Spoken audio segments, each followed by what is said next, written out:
이 시간에 마태복음 8장 23절부터 27절까지 하나님의 말씀 우리 함께 읽겠습니다.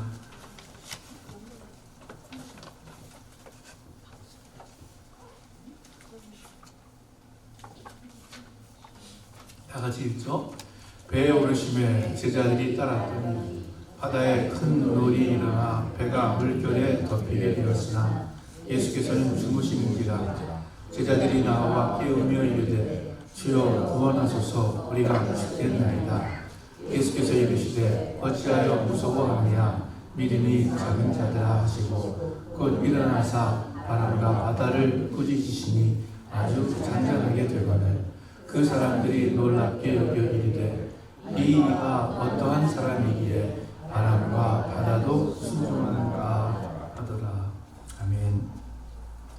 여러분, 이스라엘에 가면 북쪽 지방에 큰 호수가 있습니다. 갈릴리 호수죠. 그 크기가 상당하기 때문에 당시 유대인들은 갈릴리 바다 또는 디베랴 바다라고 불렀습니다.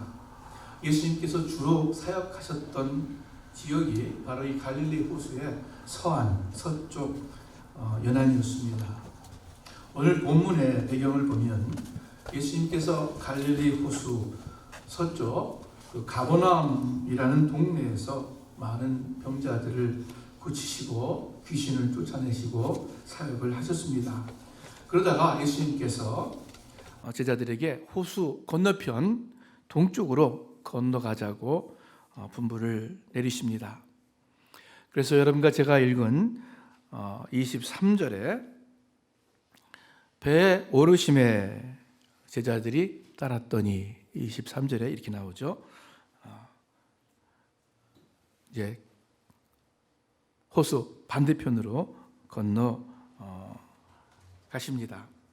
그런데 예수님께서 함께 배를 타고 갈릴리 호수를 건너가는데 갑자기 강풍이 불기 시작했습니다. 파도가 치는데 얼마나 심한지 배가 막 흔들리면서 요동하면서 그 물이 막 배에 들어와서 덮이게 되었어요. 어떤 분들은 뭐 갈릴리 호수인데 그런 풍랑이 칠까 의아해 하실지 모르겠어요. 그런데 사실입니다. 이 갈릴리 호수는 산정 호수처럼 양쪽이 아니라 둘러서서 높은 지형에 쌓여 있습니다. 굉장히 낮은 위치에 있죠. 특히 동쪽이 제일 높은데 그 다메라고 그러는데 그 동쪽에 높은 고원이 있어요. 여러분도 잘 아실 거예요. 무슨 고원이죠? 성난고원, 골란고원이죠. 골란고원이라고 굉장히 그 높은 지역이 호수의 동쪽입니다. 그곳에 가보신 분들은 알겠지만 보통 때도 바람이 굉장히 세게 불어요. 이렇게 서 있어도 어른이 이렇게 막 밀릴 정도로 굉장히 바람이 센 골란고원입니다. 그런데 그 지역에 동풍이 가끔씩 불어오면은 이 골란고원의 센 바람이 호수면으로 급강하하면서 그보다 훨씬 더 큰 아주 센 바람을 일으킵니다. 그래서 호수에 큰 풍랑을 종종 일으킵니다. 지금 예수님과 제자들이 이러한 그런 풍랑을 만난 것이죠. 24절에 바다에 큰 놀이 일어나 배가 물결에 덮이게 되었으나 하고 말씀하고 있습니다. 그런데 이렇게 배가 요동하는데 제자들이 어찌할 줄 모르는데 예수님은 피곤하신지 주무시고 계셨어요. 제자들이 깨웁니다.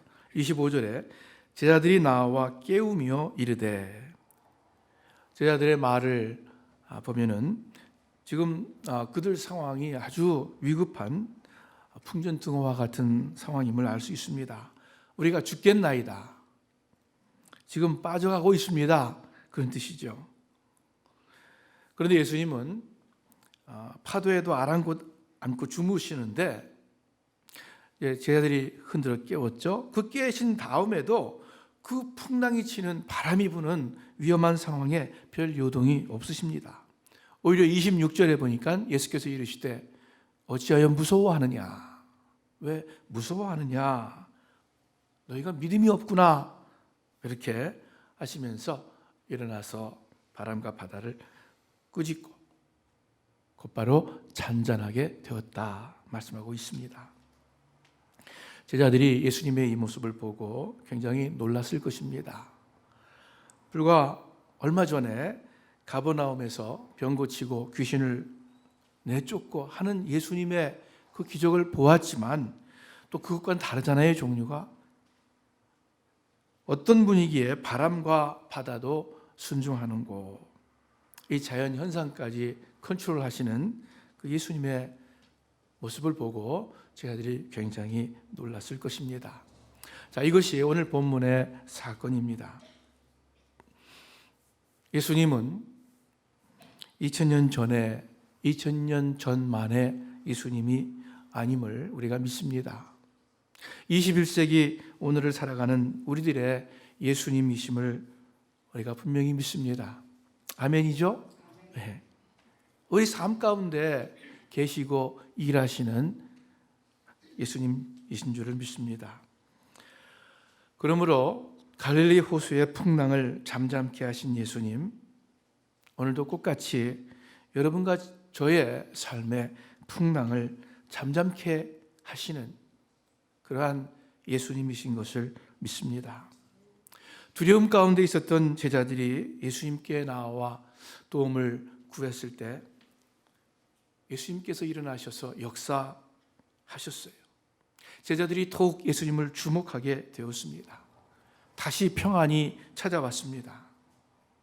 이렇게 제자들 가운데 역사하신 예수님, 동일하게 우리 모두의 삶 가운데에서 역사하시는 예수님이심을 분명히 믿습니다.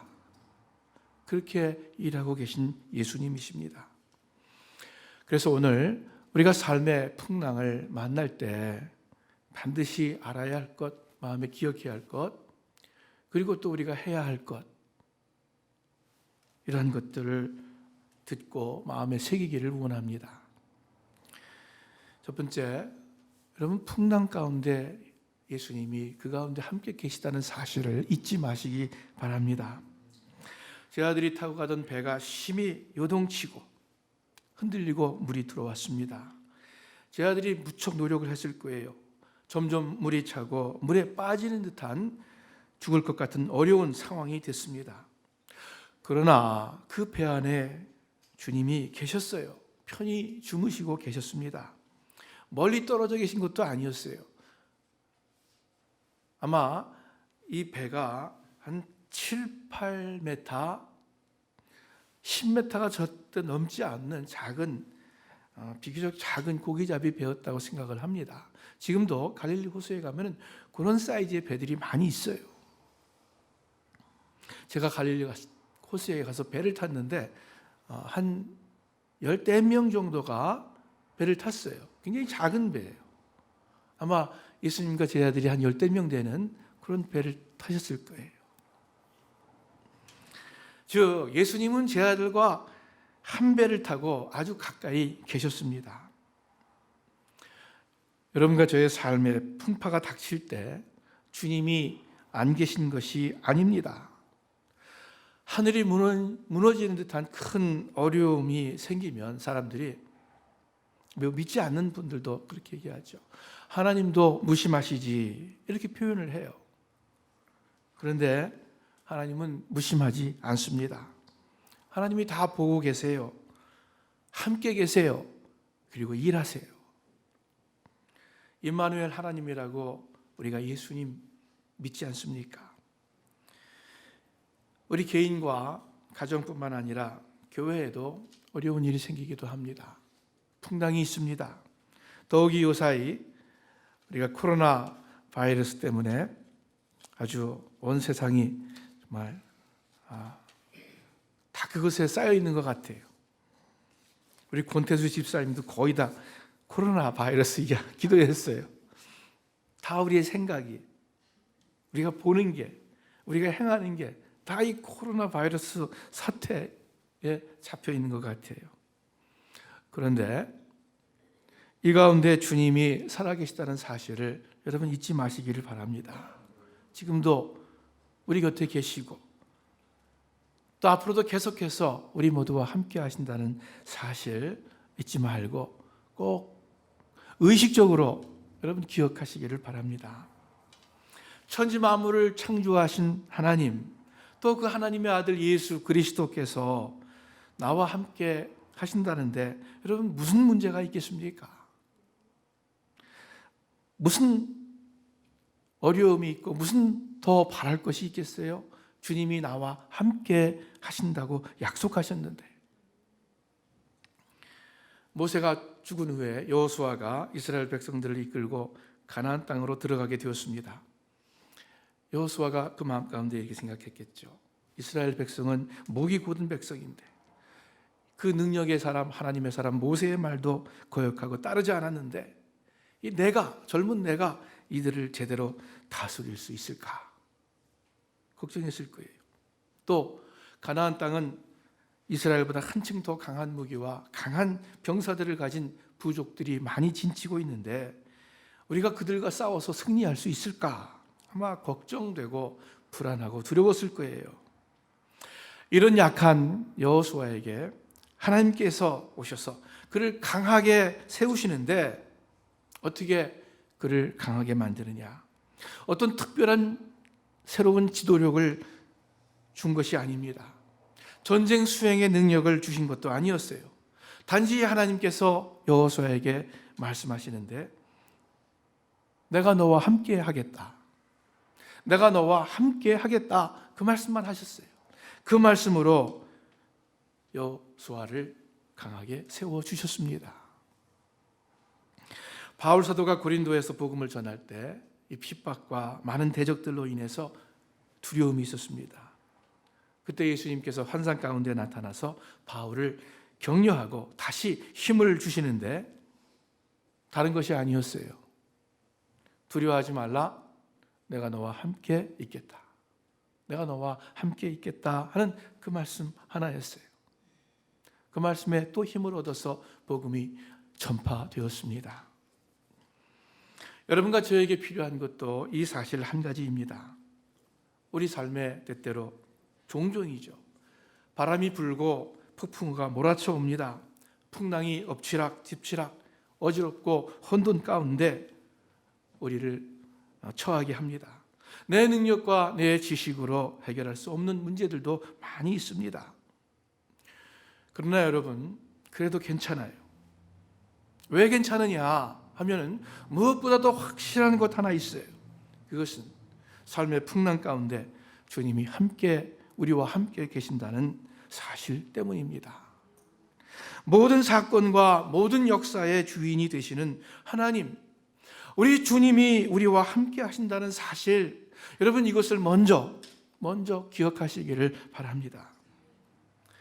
예수님께서 제자들을 떠나시면서 마지막으로 하신 말씀이 무엇입니까?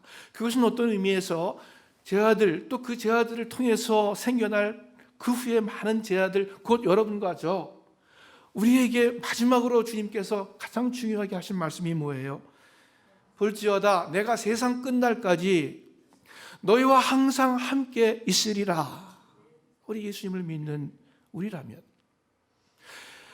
예수 그리스도 인이라고 자타가 공인하는 그러한 나라면 우리 예수님의 말씀 괜히 하시는 말씀이 아니고 그냥 과장해서 하시는 말씀 아니고 그냥 기분 좋으라고 하시는 말씀이 아니라 또 행치 못할 책임 없는 말씀이 아니라 그 신실하심과 그 능력으로 반드시 이루실 우리 예수님의 말씀입니다.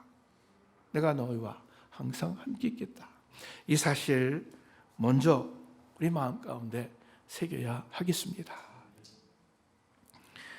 그리고 이 사실을 마음 가운데 생각할 뿐만이 아니라 우리가 행해야 할 것, 풍랑 가운데 주님께 나아가 주님을 깨우고 또 주님께 호소해야 하겠습니다. 예수님의 제자들 대부분 갈릴리 어부였습니다. 어렸을 적부터 이 호수와 그 위에서 물고기 잡는 이 어부의 일로 잔뼈가 굵은 사람들이었어요. 누구보다도 갈릴리 호수의 풍랑과 그 모든 상황에 대해서 지식이 또 경험이 많은 사람들이었습니다. 처음 파도가 치기 시작했을 때 제자들이 아마 스스로 뭐 닷을 어떻게 하든지 돛을 어떻게 움직이든지 해서 배를 안정되게 하려고 무척 애를 썼을 거예요. 파도와 씨름했을 겁니다, 분명히. 그런데 아무리 애를 써도 풍랑이 점점 심해지고 이제 물이 배를 덮을 정도로 위험하게 됐습니다. 어부인 제자들이 자신들의 힘으로 어떻게 할 수 없을 지경에 이르렀을 때, 그때 한쪽에서 주무시고 계시던 예수님이 눈에 들어왔어요. 그리고 예수님을 깨우게 됩니다. 25절에 보면 제자들이 예수님께 나와 깨웠다라고 말씀하고 있습니다. 영어 성경 보니까 The disciples went and woke him 이렇게 말씀하고 있어요. 여러분, 이 표현이 이상하지 않아요? 기껏해야 7, 8m 되는 배인데 여기서 저기 우리 영경자매님 앉아있는 것보다 조금 더 되는 그 거리예요. 그런데 뭐 여기서 예수님께 나와 예수님을 깨웠다 이렇게 표현해요. 무슨 뜻입니까? 이 말은 여지껏 예수님의 존재에 대해서 별로 생각 안 하다가 이제 상황이 위험해졌을 때 예수님을 의식하고 예수님을 깨우러 예수님께 향했다는 뜻일 것입니다. 풍랑과 싸우느라 예수님 잊고 있었는데, 사실 예수님께서 능력을 많이 베푸신 분인데 제자들이 그것을 보았는데 바람과 풍랑 앞에 예수님을 잊어버렸어요. 여러분과 제가 삶의 풍랑을 만나면 어떻게 합니까? 여러분, 부부 문제가 심각해졌을 때 어떻게 합니까?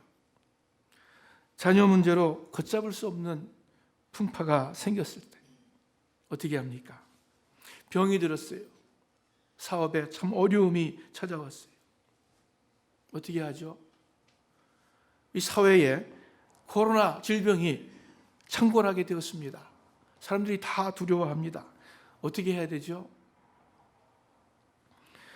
우리 자신의 생각과 느낌, 판단에 따라 우리에게 닥친 풍파를 해석하고 받아들입니다. 뭐 그것이 당연하겠죠. 우리의 지식과 경험으로 또는 다른 사람들의 조언을 따라서 해결하려고 합니다. 당연하겠죠. 그리고 그것에 따라서 실망도 하고 또 기뻐도 하고 또는 불안해하기도 하고 또는 어떻게 해서 안심하기도 하고. 그러나 그것이 전부입니까? 그것이 전부이다면 우리는 누구를 믿고 사는 사람입니까? 풍랑을 잠잠케 하시는 예수님, 오늘 설교 제목이에요. 설교 제목이 말씀하듯이 궁극적으로 우리 삶의 풍파를 잠재워 주시는 분 예수님이십니다.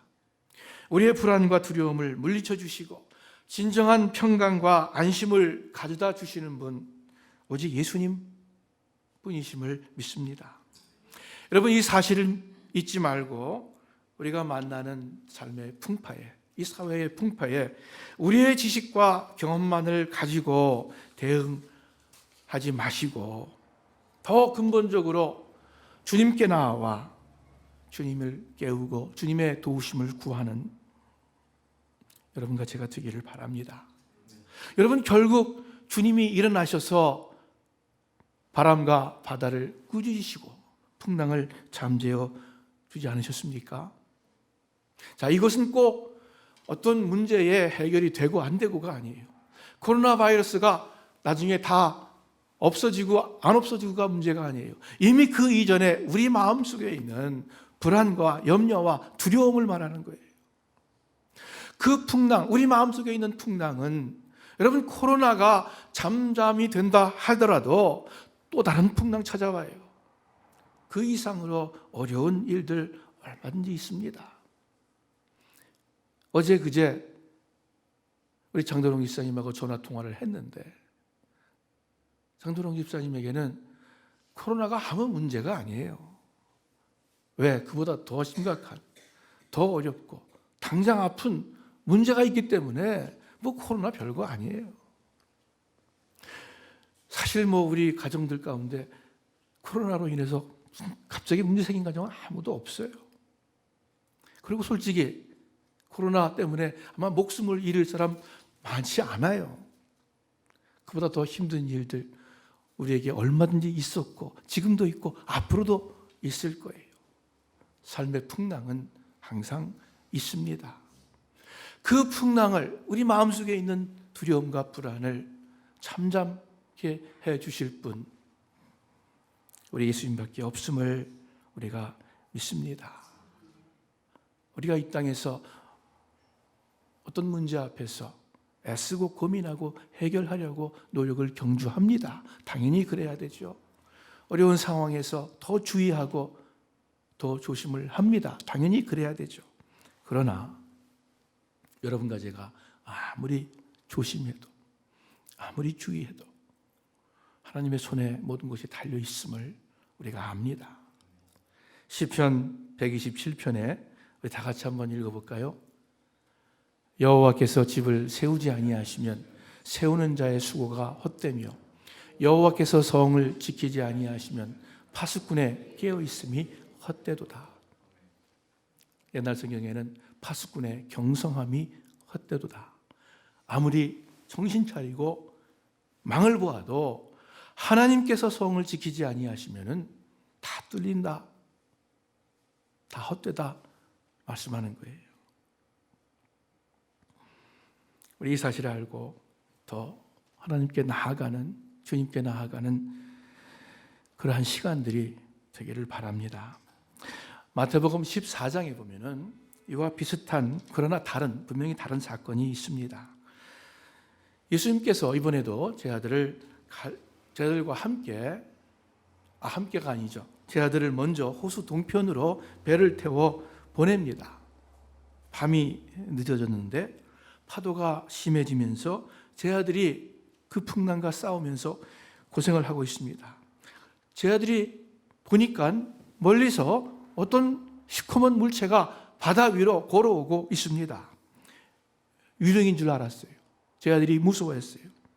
그런데 점점 그 물체가 가까이 오는데 예수님 같아요. 또는 예수님의 유령인지도 모르겠어요. 그때 베드로가 이렇게 얘기합니다. 만일 주님이시거든 나를 명하사 물 위로 오게 하소서.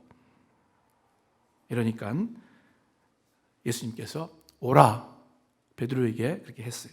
베드로가 배에서 내려 물 위로 걸어서 예수께로 가되 바람을 보고 무서워 빠져가는지라. 소리질러 이르되 주여 나를 구원하소서 하니 예수께서 즉시 손을 내밀어 그를 붙잡으시며 이르시되 믿음이 작은 자여 왜 의심하였느냐 하시고 배에 함께 오르매 바람이 그치는지라. 예수님의 오라 하시는 말씀에 베드로가 물 위로 뛰어들어 걸어갔습니다. 그런데 성경의 저 본문에 걸어서 예수께로 가다가 바람을 보고 바람이 치고 풍랑이 이는 걸 보니까 무서워졌어요. 무서워지니까 몸이 빠져들어갔어요.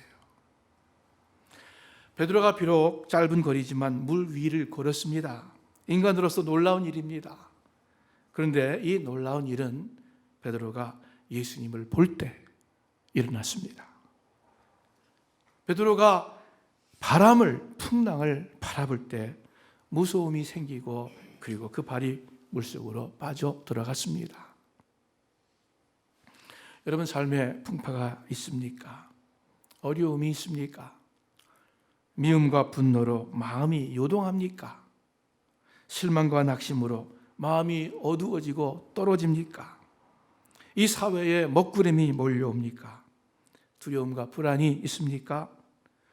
우리의 시선을 더욱더 주님께로 향해야 할 때입니다. 예수님을 바라볼 때 삶의 풍랑에 빠지지 않고 걸어갈 수 있습니다. 하루 종일 코로나 사태에 대해서 뉴스가 나와요.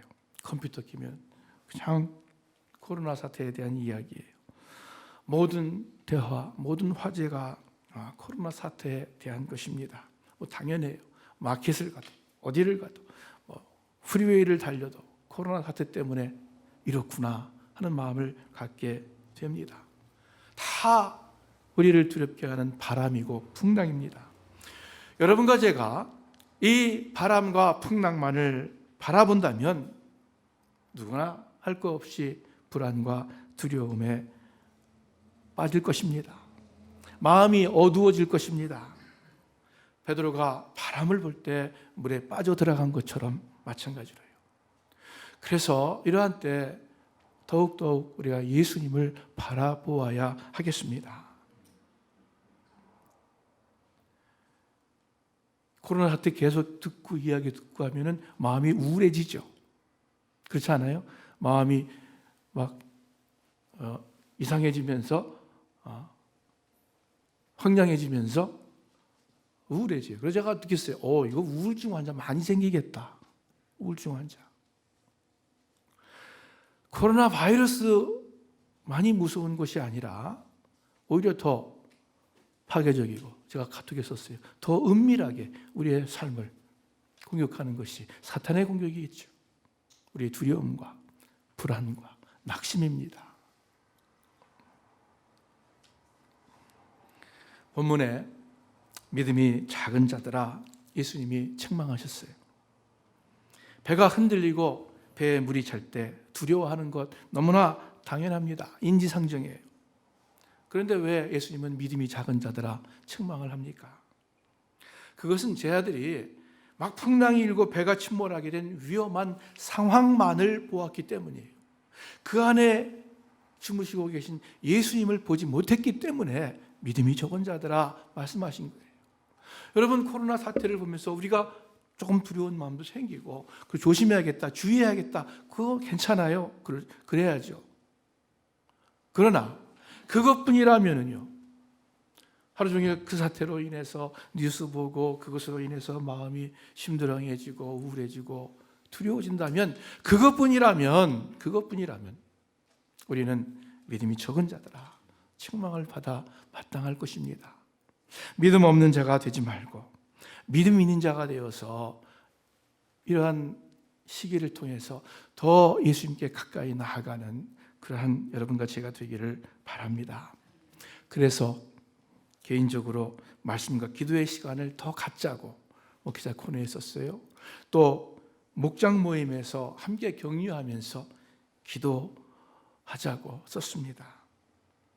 이 바깥에 우리 전교인 연속 금식 기도 이렇게 표를 만들었습니다.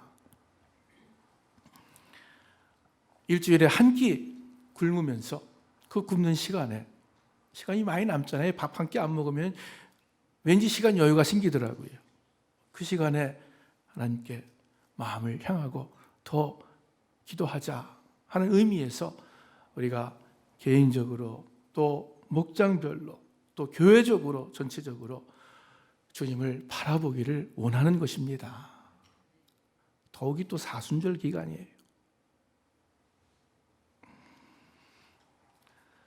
우리는 왜 코로나 사태가 생겼는지 잘 알지 못합니다. 중국 우한에서 나서 그런 거겠지만 여러 가지 말이 많지 않습니까? 여러 가지 설이 있어요. 페이크 뉴스도 진작 많고 괴소문도 많고 음모론도 있고 많은 이야기들이 있습니다. 그러나 잘 몰라요. 한국 사람 아주 정말 차이가 날 정도로 그 사망률이 적다. 우리 한국 사람들은 김치를 먹어서 그렇다. 우리가 다 그렇게 얘기를 하고 김치의 주가가 더 올라가요. 마늘은 아닌 것 같아요. 이태리 사람도 마늘을 많이 먹는데 이태리 사람들을 제일 많이 죽었잖아요, 지금. 어떤 사람은 왜 처음에 이태리가 그렇게 많이 죽냐? 그러니까 중국과 관련이 깊기 때문에 그렇다 그러는데 그것도 아닌 것 같아요. 중국과 관련이 제일 깊고 중국 사람들이 무진장 많이 가 있는 데가 아프리카인데 아프리카는 아무도 없어요, 지금. 확진자 한 명도 없어요, 아프리카에는. 이게 또 어떻게 된 건지 모르겠어요. 날씨가 아프리카가 지금 더운가요? 그럼 더운 나라는 안 생기게요. 아무튼 잘 몰라요. 왜 그런지, 어떻게 생기는 건지, 어떻게 될지. 하나님께서 왜 이런 것을 허락했는지 모르겠어요. 물론 모든 일 가운데, 특히 어려운 일 가운데 우리는 우리를 돌아보고 회개하고 하나님 앞에 나아가야겠죠. 전 세계에 하나님께서 이러한 병을 허락하시는 것, 전 세계 사람 보러 회개하라고 그러신지도 모르겠어요. 이 사태가 언제까지 갈지 모르겠어요. 저는 가능한 한 빨리 끝났으면 좋겠는데 모르죠. 2주일 후에 학교가 다시 오픈되고 그러면 또 교회도 다시 또 오픈될지도 모르겠어요. 아니면 이것이 한 달, 두 달 계속될지도 모르겠어요. 어떤 사람 말하는 것처럼 1년씩 갈지도 모르겠어요. 이태리처럼 다 셧다운 되는 경우가 있을지도 모르고 2주일 후에 다시 또 모두가 모여서 예배 드릴 수 있을지도 몰라요. 아무도 몰라요. 하나님 밖에는. 또 그것에 대해서 우리가 꼭 알아야 할 필요도 없어요. 아무것도 우리는 모르지만 그러나 한 가지 분명히 압니다. 한 가지 분명히 아는 사실이 있어요. 그것은 우리 하나님이 우리와 함께 계신다는 사실이에요.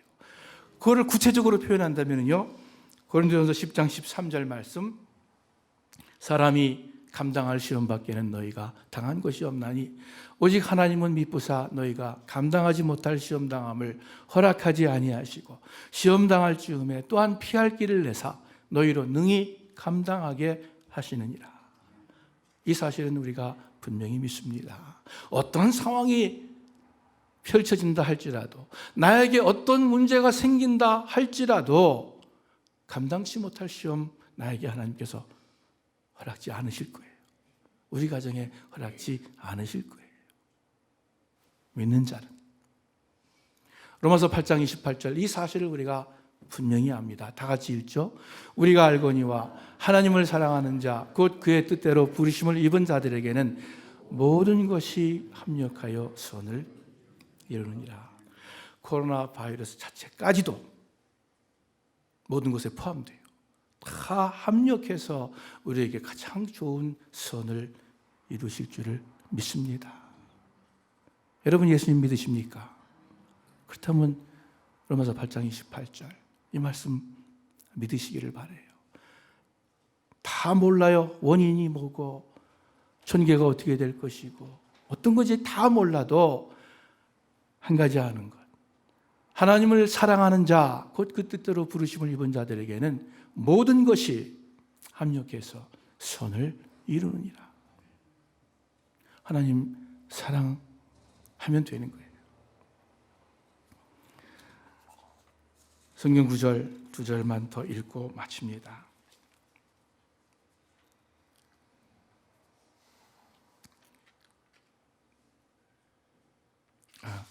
넘어갈게요. 자, 우리 교회 이렇게 예배 드리는 것 어쩌면 다음 주 또는 그 다음 주에 못 드릴지도 몰라요. 그죠? 지금 조금만 사태가 나아지면 못 드릴지도 몰라요. 샌프란시스코의 어떤 목사님은 교회가 안 모이는 것에 대해서 굉장히 분개하면서 글을 올리셨더라고요. 옛날 더 위험하고 더 어려운 환경 가운데에서도 예배를 드리고 그치지 않았는데 어떻게 아직까지 죽은 사람도 없는데 그리고 그것이 퍼진다 하더라도 얼마만큼 영향력이 있길래 더 조심해서 모이면 되지 않겠느냐, 그렇게 글을 쓴 것을 제가 어젯밤에 봤어요. 근데 그분 말이 다 맞다는 건 아니에요. 꼭 여기서 모여서만 예배를 드리는 것이 우리가 드려야 할 예배는 아니니까요. 그렇죠? 각자의 삶 가운데에서 우리가 하나님을 섬기는 것, 그것이 너희가 드려야 할 신령한 예배다 말씀하고 있기 때문에 우리는 굳이 예배를 주장하거나 그렇지는 않습니다. 그러나 이면도 분명히 생각해야 돼요. 우리가 너무 오버리 두려워하고 있지는 않은가? 너무 지나치게 여기에 사로잡혀 있지는 않은가? 아니면은 여기에 많은 관심과 주의를 기울이는데 그것은 좋은데 그것과 동시에 우리와 함께 하시는 예수님에 대해서 좀 더 가까이 하고 좀 더 바라보는 그것이 부족하지는 않은가? 이것이 제일 우리에게 필요할 거예요. 마지막 것이. 그래서 여러분 다시 한번 부탁드립니다. 기도 생활 더 하시기를 바랍니다. 그래서 이러한 기회를 틈타서 우리가 앞으로 못 보일지도 모르는데 각자가 개인적으로 하나님과 더 가까워지는 시간, 더 깊어지는 시간이 되기를 우리 주님의 이름으로 축원합니다. 기도하겠습니다. 하나님 아버지, 감사합니다. 우리의 선한 목자가 되심을 감사드립니다. 우리의 좋은 아버지가 되심을 감사드립니다. 하나님, 저희들 수십 년 또는 수년 예수님을 믿는다고 오늘날까지 교회 생활했습니다. 아버지, 예수 믿는 저희들 이 어려운 환경 가운데에서도 예수님이 계심을 잊지 말고 진정으로 예수님을 믿는 우리들 되게 해 주옵소서. 모든 주의와 모든 일을 철저히 행하되, 그러나 거기에 그것으로 인해서 우울한 마음, 낙심되는 마음에 빠지지 않고 오히려 주님과 더 가까이 되는, 주님과 더 교제하는 그러한 시간들 되게 하여 주시옵소서. 감사합니다.